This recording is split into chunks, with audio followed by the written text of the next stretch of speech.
Hello, everybody. Kay Crystal Griffith here, and welcome back for your daily digest of emotions, wisdom, and your body. I'm so glad you were able to join us every day for 2021. We are coming to you live for 15 to 20 minutes, talking about one particular emotion and the effects that it has on your body, soul, and spirit. Because emotions are your body's wisdom. So here's your disclaimer. I am not a doctor. I do not play one on TV nor any other social media platform. I am here as a person who has a master's, some accreditation, certifications, and really just wanting to offer you some encouragement, edification, and education so you can work better in your body. So today's word is self-pity. Now, I'm sure you've never, ever had a pity party, right? A little ice cream involved, a little chocolate chip cookies, a little sappy move me. Okay, maybe that's all just for the women. Maybe that's the guys playing video games. Basically, you're avoiding life and you are really miserable and you want to complain about life. Yeah, I think we all wanted to have a little pity party in 2020, didn't we? So, what is self pity? It's excessive self absorbed unhappiness over one's own troubles, a self indulgent dwelling on one's own sorrows or misfortunes.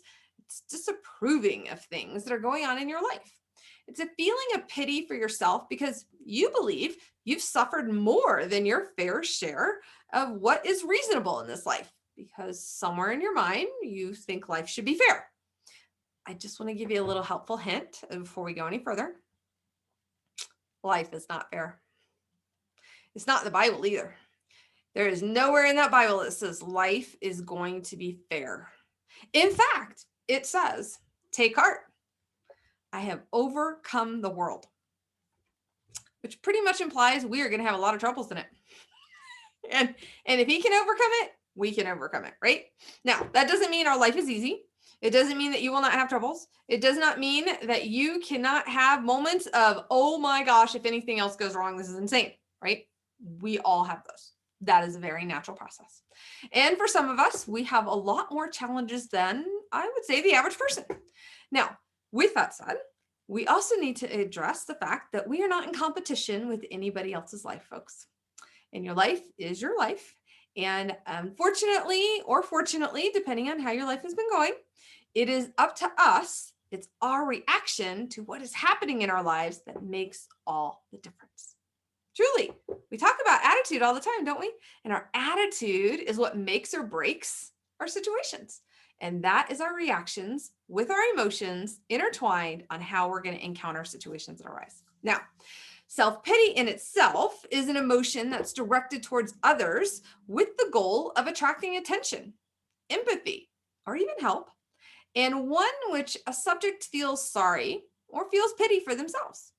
So self-pity often stems from stuffing the need for nurturing deep inside and tolerating being emotionally invisible.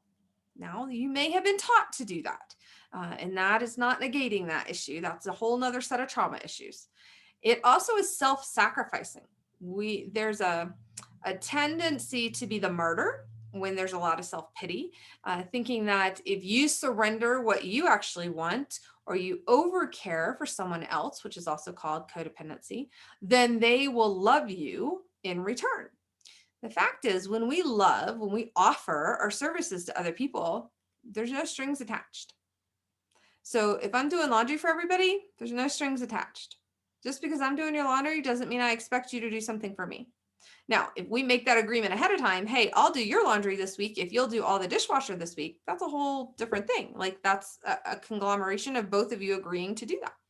But when you do things for people, if that's going out of your way for somebody, if that is retyping a report, if that is picking up dry cleaning for somebody because you happen to be there, there's no strings attached to that. Okay. Now, the person who is dwelling in the self-pity needs sympathy. But guess what? They're not willing to give it to themselves. Isn't that interesting? So they want the self-pity, but they're not willing to give it to themselves. It has to come from an outside source. This is also about seeking pity from others by presenting themselves with all the sad facts that they need to feel sorry for this person that's having a self-pity party. So I don't want to feel sorry for myself, but I want you to feel sorry for me. And I'm going to lay out all the facts of why you should, typically by complaining. We're going to talk about the effect of that in just a second. This typically is going to backfire. Why? Because people don't want to be around complainers. They just don't. That's the reality, folks. Why? They feel an energy, it's negative, it brings them down. And honestly, they probably have enough going on in their lives. They don't need your stuff too. So you will find that they will actually not call you. They will not contact you. They will not hang out with you because they know what they're going to get and they just don't want to be in the middle of it. Now the backfiring happens because you've poured out all of these things that you think deserve pity and support for. And they're like, yeah, we're not buying into that. And now you're even more alone, which creates a whole nother cycle for depression. Do you see how bad this can get really fast?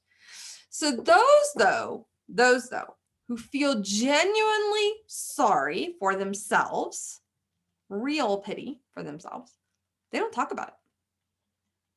They tend to not come across as self-pitying, and they're more likely to receive pity from others. So, oftentimes when you're walking through a lot of medical diagnoses, people really want to help and they don't know how to help. And so they offer their pity, their sentiments. And I don't think that pity is without care at all. I don't think that is empty accolades. So, we've been walking through a couple things recently. I've had tons of people reach out to me and I'm like, hey, here's what I really need. Could you do this? Or here's how I really need you to pray. Or here's what's going on. Here's the update. Could you do this? And so it's very specific people that I'm willing to do that with.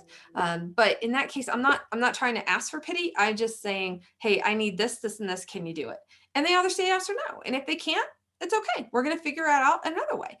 So I think there's a really fine line between genuine pity and self-pity. And the self-pity is just going to keep you down on the couch with your tub of Coke and crackers and soda and ice cream. There we go. I was thinking of ice cream with your sappy movies because you're not willing to get off the couch and do something for yourself. And that's the difference. Now, another way to look at self-pity is to be seen in wallowing. Anybody seen some wallowing lately? And that is like self-pity to the nth degree. Now I really love this analogy that they gave us. I don't think analogy is the right word here. Anyways, so if you think of wallowing, it's WALLOWING, wallowing. If you take the W off, what do you have? I know we all have to think about it, don't we? It's allowing, to allow. And those who choose self-pity, they aren't really allowing themselves to feel their true feelings, which back to what we talked about earlier, we're probably stuffing, nurturing deep down inside and tolerating being emotionally invisible. For whatever reasons this came about, typically traumas in childhood. Now, I want you to think about wallowing next time that you think about self-pity. You are allowing yourself to be there. So is this positive or negative? Pretty much negative, right? So regular complaining actually makes your body tired. Did you know that? It's in constant tension.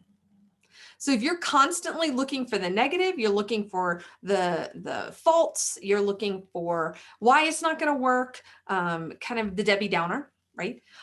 Typically that's going to cause so much tension in your head that you're going to have some migraines and probably insomnia because it keeps you up at night. It also affects your posture. So you begin to do this. I can't. Remember our Chicken Little conversations from like way beyond, right? So Chicken Little, the world's falling, the sky's falling, the sky's falling, the sky's falling. Same concept. You're walking around and you're saying something to get a reaction, but no one's responding to it because they see it for what it is. And then you really just kind of go into yourself even more. And that affects your posture. Your head's down, you avoid eye contact, you have ragged nerves from hopeless feelings, you have negative thoughts that begin to take over, and then your body reacts and implements the whole amygdala hijacking thing of your frontal lobe, and then that causes depression. So complaining affects actually the secretion also of the stress hormone. So then not only do you have depression going on, you have a hijacked frontal lobe, but now you have cortisol going berserk. Yep. You see the trifecta right there. In turn, that secretion damages your nerve connections to the brain. That leads to diminished cognitive functions It potentially leads to damage in the hippocampus because they're actually all connected. We haven't just talked about that connection too much. And guess what happens if you damage the hippocampus? It is one of the biggest issues that is on the floor for many of our baby boomers right now. And that leads to Alzheimer's. So if you can stop the complaining, if you can begin to look at life with some hope, right? With some joy, with some solutions, you can potentially shift and change your brain enough that it's no longer affecting that same area. Isn't that amazing? We have a lot of control over our bodies and our brains, folks. So what if we have too much self-pity? Self-pity reinforces the sense of being a victim, bringing with it hopelessness and inaction. You're basically almost paralyzed. You find it hard to laugh at life and certainly not at yourself. Complaining leads to self-loathing. It leads to a craving for drama because there's this black and white thinking, very literal. And then you just want drama because you think that you have to shift the thinking, although you don't really think that it's black and white thinking. It's quite a cycle. There's also a craving for sympathy. You are an individualist if you tend to feel self-pity. Typically past-oriented people. You're living in the past of what used to happen versus what's now, what could be in the future. Very low self-esteem. Craving that acceptance and affection of other people is a way of feeling better about yourself if you walk in self-pity. The fact is that acceptance and affection, that does not determine your worth or your value. You are valuable because you exist. You are priceless because you exist, not because of what other people think. You may also have a melancholic temperament. Say that fast 3 times. That is the depressive temperament, actually. There's the 4 temperaments. That's the depressive one. Deep down, you honestly just don't believe you're worthy of love. Your mistake, your failure, you can't do anything right. Why bother to try? You have an unhealthy habit of feeling self-absorbed. You have a strong fighting instinct, though. Isn't that interesting? That you would fight, but you're not worthy of love. But I'm going to fight. It just like, it's almost like you're talking about 2 different people, isn't it? You subconsciously feel guilty, unconsciously avoiding taking responsibility for personal actions or even decisions that were made in the past. And if you had any part in them, I know somebody today that was steady telling me that they didn't do something, and I'm going, the evidence all adds up. The evidence is there, your computer, your system, your login. There's no way it wasn't you, child. But in their mind, if I fight, then maybe I'll get pity, and maybe they'll take they'll take the blame, and they won't get in trouble, right? Our teenagers are really good for that one. So how do we counteract self-pity? Feelings that haven't been fully, consciously, willingly, compassionately experienced can't be resolved. Step 1 is basically accepting what's going on. You have to be aware of it. You have to acknowledge it. And then you have to ask yourself some harder questions. You have to ask yourself, why am I choosing to do this? And it feeds directly into self-sabotage, because when you're in a self-pity situation, you're not moving in action. Remember, you're paralyzed. Well, what does that lead to? Self-sabotage, which we talked about last night. And it leads to what we're going to talk about tomorrow night, procrastination. See how they all work together? Now, there are a couple of things I wanted to talk to you about. So instead of allowing your inner critic to take over and get stuck in being a victim, instead, we want you to be victorious, walk in victory. You need to look at yourself in a compassionate way. There's a reason that there's self-pity there. There's a reason that you don't want to deal with those nurturing emotions and you want to be emotionally invisible. And you have to walk those out. Feelings buried alive never die. They will come out. They will. So when we deal with our inner heart wounds like that, when we deal with why we want to be emotionally invisible, because then we don't have to deal with anything and we don't have to deal with our junk and we can just do what we want. But yet doing what we want leads to self-sabotage, self-pity, and procrastination, even perfectionism. That's not helping you. So we need to deal with them, right? From that inner heart healing. So a couple of exercises you could do on the go like this. And we actually just did a couple of these this weekend, which was really helpful for what we had going on. So when you feel like you need to settle yourself, you're in downstairs brain, you need to get back to upstairs brain. If you missed that talk, go back a couple of sessions ago.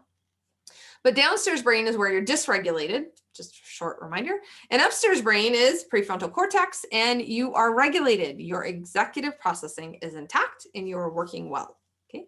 So when you are in downstairs brain and you need to come out of it, here are 2 exercises. The first one is put your right hand under kind of your armpit, okay, near your heart. So it kind of comes around on the left side right there. And then your left hand are on the outside. It's almost like you're giving yourself a big hug, but there's a deliberateness to where we're placing these. Okay. So armpit kind of over the heart, and then on the outside over the shoulder. And you're just squeezing. You just stay that way until you settle. Maybe your shoulders come down. Maybe you give yourself a big sigh of relief. It's called the threshold breath, by the way. And then if you hold too hard, like I'm super lactic acid on my muscles tonight, so I'm like, oh, that kind of hurts. Loosen up your grip because it doesn't help you to be in pain, because then you miss the point of settling. All right, so that's one. And you just stay there until you feel a shift. See that big breath I got? Yeah. Okay. So here's number 2. This one's kind of fun. Put your hand on your forehead. Okay. Put your other hand on your chest. Again, kind of fingertips to the heart. There. Okay. And just leave them there for a minute. See the breath? I'm not doing that on purpose. Now, once you get that threshold breath, you feel calm, you feel shifted, move this hand to your stomach, kind of over your gut, about where your belly button is. Okay, maybe your thumb on your belly button and then kind of the rest of your hand below it. That's your gut. That's your second brain. Dr. Mark Hyman talks a lot about the gut being the second brain. Great, great series to watch, Broken Brains, part 1 and part 2, if you ever get a chance. Awesome series. Okay, now you've shifted. It's that quick. You can do that anywhere. You can do that at a red light. You can do either one of those anytime. Nobody's going to know what you're doing. Now, this one might look a little more obvious. This one doesn't ever look obvious. This looks like you're listening to what they got to say and you just crossed your hands, right? And actually, this is better directed towards people than this. This tells them you're not listening. But this, because you have your hand on the outside, actually, they still think you're involved and they're willing to keep talking, and you just let them keep talking and you're just over here settling. It's a nice little trick, huh? So what are our wisdom verses today? Romans 12:2. Do not be conformed with this world, meaning don't buy into the self-pity, but be transformed by the renewal of your mind, and that by testing you may discern what is the will of God. How do you renew your mind? The Word is a great place to do it. You know, the Passion Bible is a new version, new translation. I know everybody's got their own little translations. That one is super great for visual creative people, actually. And we heard from Brian Simmons, who's developing that translation, and he is all the way through Daniel for the Old Testament. So hopefully we'll get that in 2022. So super excited to do that. If you missed him on the Wisdom Challenge, you guys should check out the 31-day Wisdom Challenge through 100X and Pedro Daho. It's been a wealth of information. Now, what's our next verse? Proverbs 17:22. A joyful heart is good medicine. I love this verse. That part. A joyful heart is good medicine. But a crushed spirit, that's self-pity, that's despair, hopelessness, all of those dry up your bones. We don't want your bones dry. We want you full of life and abundance and living water. 1 Peter 1:13, last one. Therefore, preparing your minds for action. Remember, self-pity is inaction and paralyzation. But preparing your minds for action and being sober-minded, meaning regulated, upstairs brain, set your hope fully on the grace that will be brought to you through the revelation of Jesus Christ. So if you're preparing your mind, you're preparing your heart, you're preparing to set your hope on what Jesus has for you, you can't go wrong. Now, how do you use all this cool information on self-pity and all these new exercises? Using them by wisdom, application, and understanding. Your 3 questions of the evening. How has self-pity been showing up in your life? Woe is me. The wallowing, the allowing. How has it been negative or positive? And can you transform self-pity by wisdom, understanding, application as you walk in it moving forward? Take the scripture, add your names to it, personalize it. Those are your promises, very much yours. And I'll post this out on our chat. Go live, share with us. Where have you been stuck by self-pity before? How'd you get out of it? Share with us. Tomorrow's word is procrastination, what we keep ourselves in bondage for by not doing what we need to for our mental and physical health. Let's get on it.